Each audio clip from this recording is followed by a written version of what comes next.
Pessoal, esse vídeo tem um caráter todo especial. Eu vou contar porque. Fica até o final que eu vou fazer uma brincadeirinha na edição. Fica até o final. Olha, quem já leu e quem conhece o conto do alienista do Machado de Assis, acho que é uma das obras, para nós brasileiros, das mais famosas, quando o tema é a loucura. Já nos faz imergir umas reflexões interessantes assim do que é considerado ao longo da história uma loucura, que a pessoa é maluca, e o que é considerado a normalidade. E toda essa reflexão, a gente vai fazer um passeio assim, o que em nós, até nos nossos próprios comportamentos, observando o comportamento de um amigo aqui do lado, o que é realmente uma coisa normal? E quantas coisas nós fazemos, ou quantas coisas nós gostamos de fazer, nós apreciamos, que a gente não entende racionalmente por que a gente faz aquilo, ou por que a gente aprecia aquilo, se a gente às vezes tem a consciência de que aquilo não faz sentido. Até a gente chegar no ponto sério mesmo do tema, que é, veja, saúde mental é coisa séria, existem sim situações que nós precisamos de ajuda. A gente sabe que a gente tem, especialmente aqui no recorte do Brasil, crescimento absurdo de aumento de transtornos mentais. As exigências de corpo e percepções de corpo de mulheres estão chegando em níveis insustentáveis. As pessoas que estão circulando e se pronunciando pelas redes sociais, muitas têm noção perfeita do dano que elas podem causar em pessoas, dos números que estão aí, mas mesmo assim, isso também não é muito considerado. E esse tema, ele vai fazer a gente passar por situações, por exemplo, como aquela que aconteceu no enterro do Nelson Mandela, que eu só fiquei sabendo por conta do livro que eu li, e a gente vai conversar já já. Vocês souberam, no enterro do Nelson Mandela chegou um senhor super arrumado e começou a realizar a linguagem, a fazer a transcrição de todo o pronunciamento que estava acontecendo no enterro de um governador de estado, né, de uma pessoa de estado, e estava fazendo a transcrição para a linguagem de sinais, e tinha várias pessoas ali assistindo, quando na verdade este homem, ele não passava de um impostor, ele estava fazendo sinais que não tinha nada a ver com a linguagem oficial de sinais. Foi uma federação de lá da África do Sul que depois pontuou, e todos ficaram acreditando realmente nesta pessoa que também acreditava que ela era um super entendido dessa linguagem de sinais, furou todas as questões de segurança aí desse sepultamento. E, enfim, são inúmeras as histórias que a gente vai conhecer aqui pelo livro O Perigo de Estar Lúcida, da jornalista Rosa Monteiro. E a gente já entra nesse vídeo explicando um pouco por que é interessante, pode ser interessante a gente pensar a lucidez junto com a paixão segundo o GH, que não, eu vou fazer só uma ponte, porque aqui a gente vai falar de experiência mística, por que talvez a gente deva pensar em formas, e é um aprendizado que eu tive em 2024 na leitura. Como a gente pode pensar em formas de ler diferentes, e como que o nosso modelo de pensar, a nossa racionalidade, se levada, e a lucidez, se levada a um extremo, pode ser que talvez a gente não consiga aproveitar tanto a paixão, segundo o GH, como a gente poderia. A Rosa Monteiro é um dos maiores nomes da literatura contemporânea. Recentemente, ela deu uma entrevista para o programa Roda Viva. Eu ainda não assisti, porque lendo os textos da Rosa Monteiro, o que eu mais acho curioso e que mais me agradou quando eu li lá atrás, A Louca da Casa, eu acabei procurando, não encontrei, vou deixar a foto aqui, é a irreverência e a forma, com um leve humor, que ela coloca as suas proposições. Embora todo esse humor não esconda a forma de ver as coisas, ou contando histórias, e algumas reflexões que eu acho que são demais por sérias e complexas. Juntar humor com complexidade realmente me deixa fã do autor, da autora. Toda essa percepção mais filosófica do tema que eu tô falando aqui, e especialmente aqui nesse canal já tivemos outros vídeos, eu vou deixar os links caso você queira assistir, acho que são um pouco mais antigos, com até listas de livros e alguns falando de alguns livros sobre o tema da loucura, até de histórias de ficção.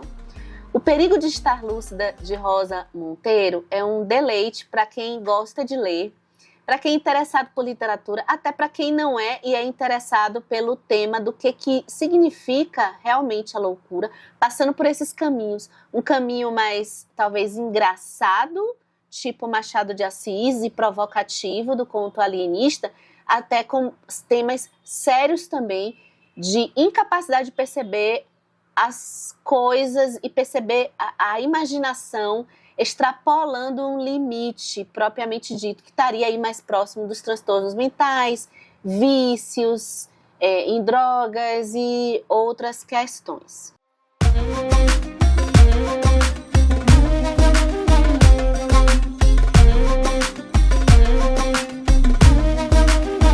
A história do Nelson Mandela, que está aqui nesse livro, a gente vai ter um dos temas abordados aqui pela Rosa Monteiro, que é o tema do impostor.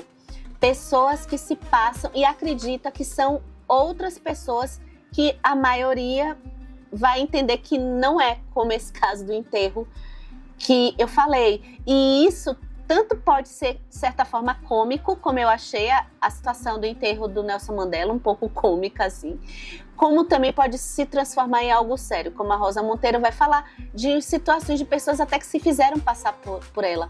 Tem coisa mais aterrorizante do que você perceber que tem alguém se passando por você, fazendo coisas não muito agradáveis com as outras pessoas. A Rosa Monteiro vai trazer uma possibilidade de pessoas, aliás, aqui esse livro é cheio das listas de pessoas conhecidas. Ela vai trazer a possibilidade de um trauma na infância significar que durante a sua vida você vai ter diversas consequências pairando sobre esse tema da lucidez. Ela conta a sua própria infância, que foi uma infância um pouco difícil. E a Rosa, no livro, ela se considera que sempre tem uma sombra, assim, de uma ausência de lucidez pairando na família dela. E o próprio pai mencionava de um medo enorme que ele tinha de perder a razão e perder a lucidez. Só que a Rosa Monteiro mescla isso um pouco com humor, trazendo como que ela percebe sonhos que ela tem, coisas do comportamento dela mesmo, num jeito até bem humorado, flertando com a coisa dramática e séria, assim como ela vai falar de expressões que a gente vai saber ao longo da história, que colocam a pessoa, por qualquer razão, dentro da caixinha da loucura, como aquela histérica, aquele maníaco, aquela doida. A Rosa não aprofunda tanto, mas aqui no canal a gente já conversou também como que essa coisa de perceber uma pessoa histérica e perceber uma pessoa descontrolada tem a ver um pouco com o gênero, né? Mulher e homem são vistos diferentes um pouco nesse aspecto. Uma proposição incrível da Rosa Monteiro, que eu acho, é como ela aborda o flerte que existe entre a arte e a ausência de lucidez. Ou vamos colocar que a razão, que a vida nessa realidade material aqui, quando a gente fala em arte, produção de arte, e até o impacto de nós que estamos diante da arte, precisamos talvez nos sair um pouco do pé no chão, ultra racional e ultra material, para a gente poder explorá-la e desfrutar dela. Ela vai colocar um pouco mais nas questões de quem produz essa arte. Então, desde o Van Gogh e a própria vida do escritor, ela vai citar, gente, inúmeros escritores. Se vocês não querem referências, se vocês estão com medo eu já tô com tanto livro para ler, eu não quero mais dicas, então não, esse não é o livro nesse momento. Pega o livro e guarda para um outro momento. Esse aqui é o tipo de livro que a gente vai sair com uma pilha de escritores e de livros citados que a gente vai ter vontade de conhecer. Tem um capítulo aqui que é um dos meus preferidos, deixa eu pegar a página na edição. Eu li na edição da editora Todavia, acho que só tem essa. E a tradução que eu li foi da Mariana Sanches. E um dos meus capítulos preferidos, que se chama O Abutre Impaciente. Ela vai esmiuçar mais o que nós entendemos como racionalidade. e até que ponto a racionalidade é importante para nós. Ela vai passar por uma história que eu me lembro que eu assisti já tem um tempo, que é do matemático John Nash. Eu não sei se vocês se lembram que o Russell Crowe, ele protagonizou um filme chamado Uma Mente Brilhante, em que é a história desse matemático que venceu o Nobel, e ele teve alguns problemas, se eu não me engano, com a esquizofrenia. A Rosa Monteiro vai trazer algo que eu achei tão tocante, porque ela vai pegar esse distanciamento da racionalidade passando pela rejeição social. O quanto que a rejeição social, o ser humano, ele realmente ele precisa dessa interação. E quando ele se sente rejeitado, isso pode ter afetação na sua forma mental de percepção de mundo. Tem um capítulo que eu amo também, que se chama Um Mar de Caos. E aí ela entra em um tema que já passou aqui pelo canal, que é como que a escrita, assim como a leitura, tá, podemos botar? Como que a escrita acaba sendo esse universo de pessoas que estão ali flertando um pouco com a ausência de lucidez, assim como essa materialização, digamos assim, em palavras, em um texto, pode também salvar a vida, pode organizar algo que está tão pungente dentro dessas pessoas que elas precisam consolidar. E eu sempre brinco aqui, é algo que está dentro de nós que a gente precisa colocar para fora. Ou no vídeo do YouTube, ou então na dança, não só na escrita de romance. Se você não tem habilidade com as palavras, você com certeza vai ter alguma habilidade com outra forma de expressão. Pode ser dentro do corpo, num desenho, em algo que você sinta que saia naturalmente. E uma coisa que tem nesse capítulo que eu acho um barato, e que eu me lembrei que eu li isso também na Louca da Casa, são os fenômenos sobrenaturais, digamos assim, que acontecem com o escritor. Ela cita inclusive a Patricia Highsmith, que eu acho que vocês podem conhecer, que ela é a autora do Talentoso Ripley.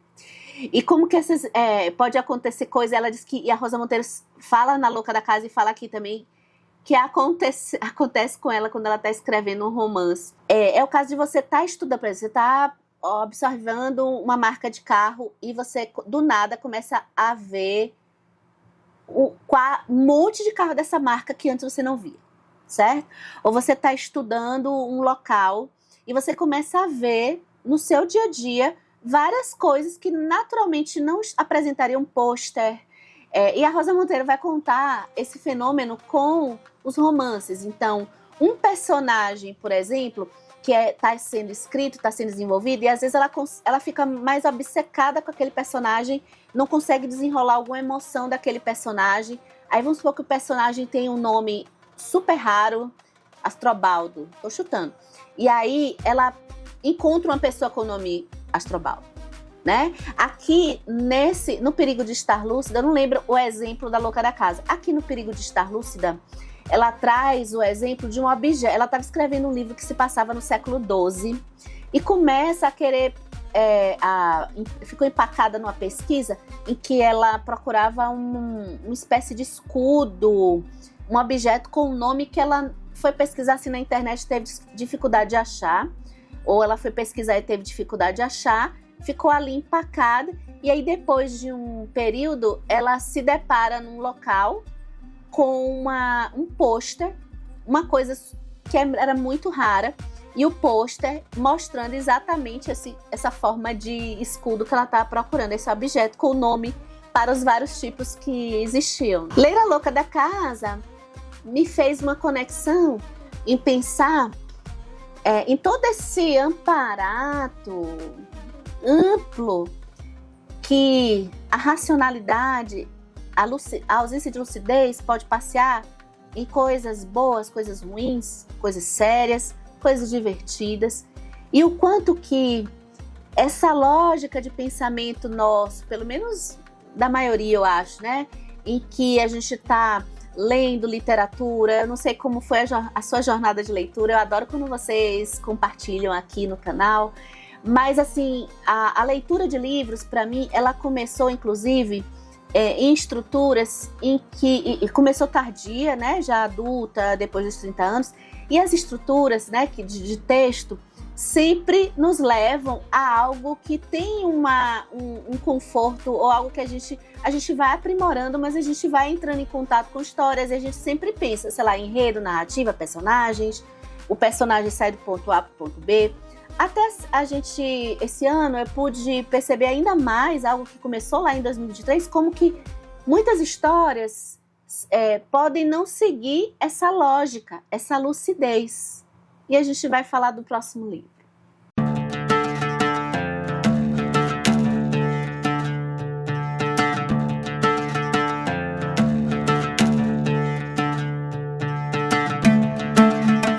Eu fico muito feliz de vocês estarem acompanhando de forma até meio que documentário, né? O canal Comparando Livros não é profissionalizado, então acaba sendo uma coisa de documentário de vida, de leitura, talvez, porque a Clarice é uma autora que eu sempre tive dificuldade, e não foi pouca. Na escola, eu lembro de ter lido A Hora da Estrela e ter gostado, mas é um livro curtinho, talvez eu teria que reler, mas eu acho que talvez seja um livro de Clarice, mais assim, com uma estrutura mais certinha.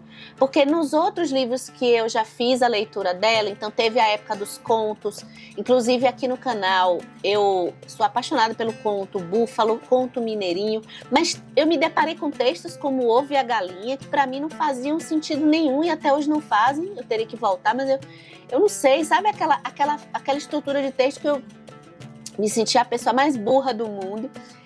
Fui passeando em algumas obras ali, como Perto do Coração Selvagem, li também Aprendizagem ou Livro dos Prazeres. Histórias assim que eu sempre precisei de ajuda para sentir que eu estava aproveitando o mínimo das obras de Clarice.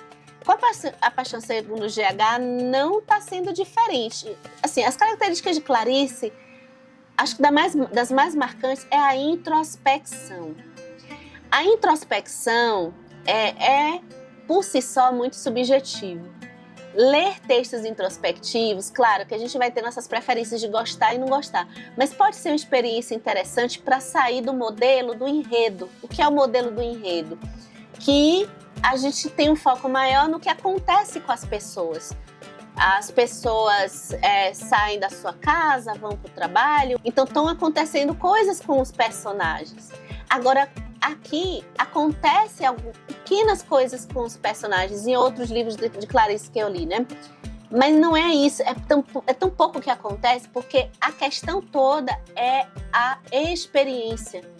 São os pensamentos e os sentimentos desses personagens. Daí eu acho uma coisa meio subversiva. Não sei se você já lê bastante coisa assim há muito tempo, porque para mim isso é meio subversivo. Porque não importa, a gente não lê Clarice para saber o que acontece com os personagens. A gente lê Clarice, me parece, especialmente a Paixão Segundo GH, para a gente pensar em sentimentos e pensamentos que afloram na personagem e, além disso, a gente não lê para entendê-los, a gente lê para senti-los. Agora, eu tenho que confessar que a escrita da Clarice, eu acho uma escrita hermética, né? Uma escrita densa, uma escrita que eu sinto que há necessidade de repertório, e não é pouco repertório. Olha, eu tenho esse livro, A Paixão Segundo GH, que é um dos mais famosos da Clarice há algum tempo, alguns anos, sabendo que um momento eu iria adentrá-lo. Eu não tinha percebido, para vocês terem ideia da leitora, talvez aí um pouco mais difusa que eu sou, que A Paixão Segundo GH, o próprio título já faz uma alusão bíblica, né? Aliás, esse livro ele tem uma das referências mais fortes que a gente vai falar aqui, é a transtextualidade. Eu vou explicar o que é isso, essa palavra, com o texto da Bíblia. Eu li A Paixão Segundo GH lá no clube do INEF, do Isto Não É Filosofia. O link para vocês conhecerem o canal deles vai estar aqui no box de descrições desse vídeo no YouTube. Eu usei também, li 2 textos. Eu tenho absoluta certeza que assim, eu conseguiria ler A Paixão Segundo GH, porque eu ia pesquisar esses textos para me ajudar. Assim como eu fiz com a Aprendizagem ou Livro dos Prazeres. Só que simplesmente, tudo isso que eu tô falando aqui não é mérito puramente de uma leitora que sentou para ler A Paixão Segundo GH.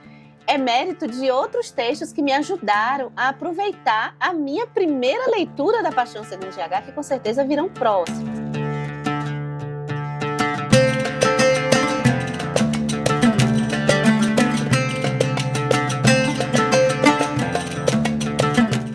eu vou deixar aqui na tela, só pra gente entender essa coisa da ler a Paixão segundo GH. Eu acho que já sabendo que existe uma intertextualidade da Bíblia, né, com a Bíblia até a Paixão segundo Jesus Cristo, a Paixão segundo GH. Existe a hipótese que GH, que é o nome e sobrenome da protagonista, ela se intitula G.H. Mas a gente tem algumas interpretações que falam que GH pode ser gênero humano.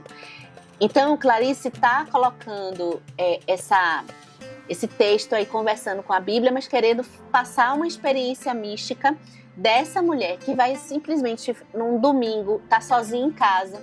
Ela tinha dispensado a empregada, acho que demitido. Na verdade, a empregada morava com ela e ela vai fazer uma limpeza no quarto desta empregada. O choque dela, esse é o mínimo de enredo assim, que existe. O choque dela é ver esse quarto totalmente limpo, porque ela imaginava que esse quarto estaria sujo.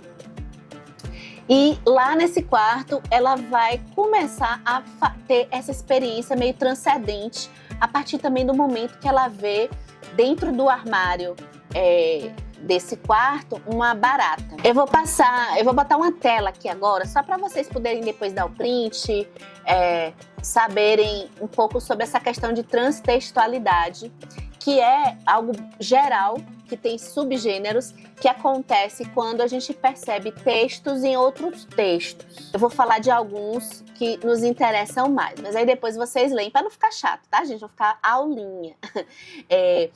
A intertextualidade, ela vai ter a presença explícita de um texto no outro texto, quando o autor ele cita realmente um outro texto. E outro importante para a gente ver aqui, que é exatamente o que vai acontecer na Paixão segundo GH, é a hipertextualidade, que a Paixão segundo GH é considerado um hipertexto. Acontece que temos um texto anterior, que já foi escrito, e é meio que uma adaptação.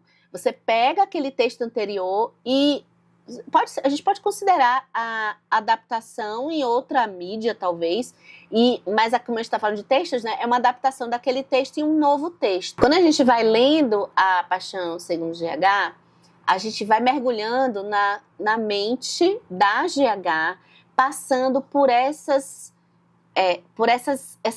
sensações místicas de uma conexão que vai se assemelhar a um texto bíblico. Então, uma característica que me impressionou demais, que eu posso soltar aqui, porque é aquela experiência muito única de cada leitor. Acho que é um texto, esse aqui é com certeza algo que cada leitor vai ter percepções de coisas bem singulares.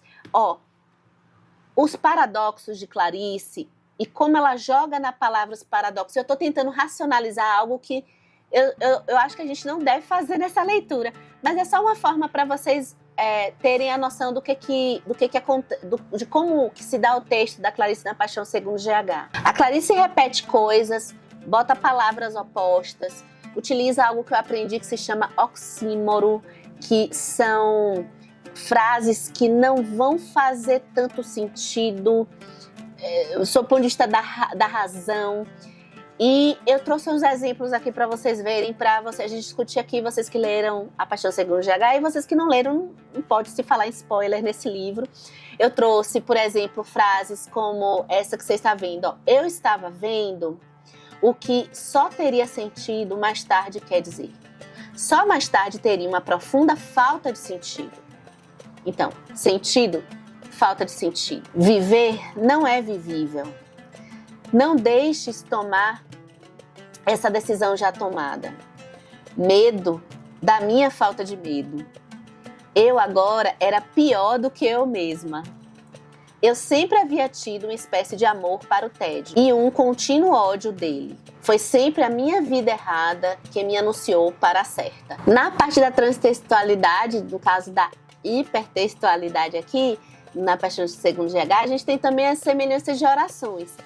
Eu não sei se todos, mas assim, a minha formação, ela é uma formação cristã, não de ficar lendo muito a Bíblia, mas assim, a fazer as orações, Pai Nosso, Ave Maria, eram rituais diários na minha casa. Como que ela ressignificou essas orações foi algo que eu achei interessante aqui para compartilhar. O que está lá na Bíblia, né, em João, Pai Santo, guarda-os em teu nome que me deste, para que sejam um como nós. Quando eu estava com eles, eu os guardava em teu nome que me deste. Como tu, Pai, estás em mim e eu em ti, que eles estejam em nós. E aí em Clarice, meu Deus, dá-me o que fizeste, ou já me deste, e sou eu que não posso dar o passo que me dará o que já fizestes. O que fizeste sou eu? E não consigo dar passo para mim que és coisa e tu. Dá-me o que és em mim, dá-me o que és nos outros. E na Ave Maria, gente, a Ave Maria que é toda cheia de partes da Bíblia diferentes, está mais em Lucas, né? Então começa com o anjo Gabriel falando: alegra-te, Ave Maria, cheia de graça, ó Senhor está contigo. Acrescido da exclamação: bendita és tu entre as mulheres. Aí foi Isabel, né, que fala: e bendito é o fruto do teu ventre. Santa Maria, Mãe de Deus, rogai por nós pecadores, agora e na hora da nossa morte. Amém. E aí Clarice: Santa Maria, Mãe de Deus, ofereço-vos a minha vida em troca de não ser verdade aquele momento de ontem. E também sabia que na hora de minha morte, eu também não seria traduzível por palavra. Eu acho isso lindo, gente. Eu não seria traduzível por palavra. É lindo. Reza por mim, minha mãe, pois não transcender é um sacrifício. Entrar nessa leitura do livro de Clarice me lembrou o Vida das 20 dicas, mais de 20 livros que a gente falou para a gente entender como a gente pensa como ser humano. Faz toda a relação com a paixão de segundo GH da Clarice, lá no momento que a gente falou, por exemplo, de Alice no País das Maravilhas. O quanto que Alice no País das Maravilhas faz a gente pensar como que Alice o tempo todo está em Wonderland com a lógica de England. E aí, lá no vídeo, a gente elabora melhor isso. Então, entrar no livro de Clarice com a lógica da literatura mais convencional, digamos assim, talvez a literatura que eu costumava fazer, eu não sei você, se você já está acostumado, mas entrar numa lógica nossa, mais realista, mais racional, talvez não seja uma boa ideia para aproveitar tanto assim o livro. Essa imersão bem mais espiritual mesmo, que eu acho que o livro acaba nos levando. Lá na discussão do INEF eu peguei a dica de um conto da Clarice que eu não li ainda, que se chama Perdoando Deus, e eu vou deixar a dica aqui para você também, porque parece que o ponto de partida da Paixão segundo GH é esse conto, que parece que só tem 4 páginas, é bem curtinho. Eu pretendo ler ele em breve, e se você já leu, me conta aqui se você não acha semelhante, se você lê os dois. E tudo isso vai nos levar, só pra gente fechar o vídeo, no porquê a barata, né? A barata eu pude perceber com esses textos e com... não achei que era o ponto mais relevante da história, mas eu acho muito importante o fato de ser uma barata, um bicho tão nojento. Nessa experiência da GH, faz muito sentido, especialmente depois das aulas do INEF, quando a gente vê que se a gente está numa proposta de amor, de transcender a subjetividade e a individualidade nossa, na lógica que nós temos hoje, que nós entendemos nós como sujeitos, a partir de como as pessoas nos definem, nessa definição que a gente coloca de nós como sujeitos, de como nós nos entendemos, se nós somos simpáticos, se não somos, como nós entendemos nossas visões de mundo a partir de teorias já idealizadas. A própria visão de Deus é uma visão criada por nós, seres humanos. Então, para transcender isso tudo e ir para algo além, algo que é pelo fato de e não porque nós inventamos, eu estou fazendo uma viagem aqui, todo esse amor dentro até da lógica cristã, e como a Clarice desejou mesmo fazer esse paralelo aí na Bíblia, todo esse amor, para fazer sentido, tem que transcender algo que naturalmente todos, eu acho que não existe exceção, todos vão achar asqueroso.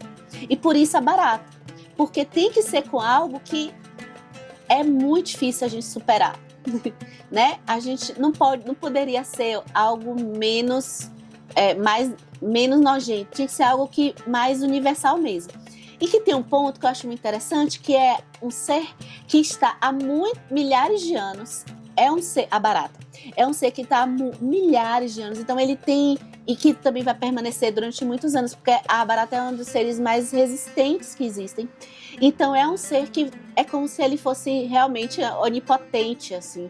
Ele é eterno, imortal, e que é a barata, sabe? Eu amei o fato de ser a barata, e essa complementação enriqueceu ainda mais. Lucidez. Me conta aí se você é uma pessoa lúcida. Se conseguiu manter a sua lucidez originária depois de ter lido esses 2 livros. E olha, ler esses 2 livros melhorou ainda mais a minha percepção do Alice, tá? Melhorou ainda mais. Então, literatura é isso. Uma coisa vai transformando a experiência dos livros que a gente teve antes, né? Por isso que a gente compara livros, né? Por isso que a gente pensa, relaciona, faz a relação dos livros aqui neste canal.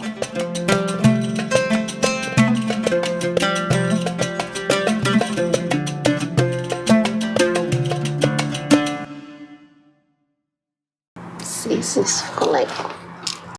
Alô, alô, alô. Tomara que dê certo. Uma proposição incrível da Rosa Monteiro é de que está funcionando. Ai, tomara que tenha dado certo. Primeira. Ai, será que vocês ouviram algum barulho? Primeira gravação com o microfone novo. Ai. Pá, pá, pá. Pam, pam. Será que deu eco?